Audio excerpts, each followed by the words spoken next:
Est-ce que tu connais Le Dernier Duel?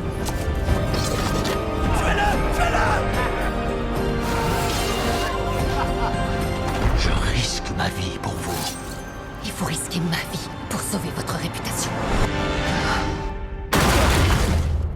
Je refuse de me taire. Je pense que tout le monde sait à quel point j'aime Le Dernier Duel de Ridley Scott. Sorti en 2021, ce film, malgré des critiques dithyrambiques, fut un échec commercial. Presque personne ne s'est déplacé en salle. Pourtant, il mérite amplement de retrouver ses lettres de noblesse médiévale.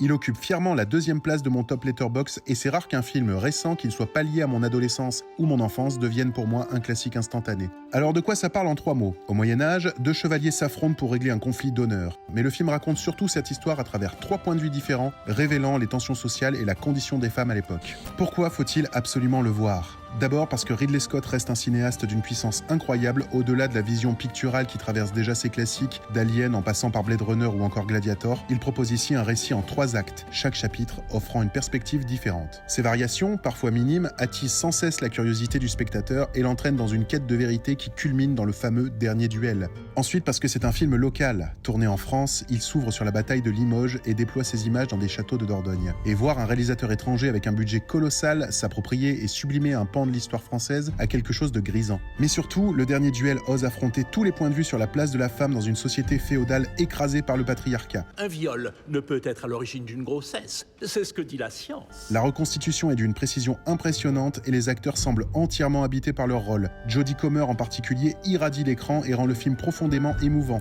Adam Driver et Matt Damon, excellents également, tandis que Ben Affleck, insolent et cynique, réussit à rendre jubilatoire la simple réplique « On a perdu Limoges ».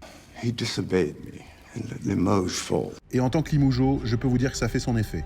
Et puis, il y a ce duel final, d'une intensité et d'un réalisme rare. À travers le récit du dernier duel judiciaire reconnu en France, Ridley Scott signe une fresque médiévale à la fois spectaculaire et intimiste. Il y étudie avec une précision remarquable les rouages d'une société patriarcale, tout en rappelant qu'un cinéma ambitieux, ample et viscéral existe encore.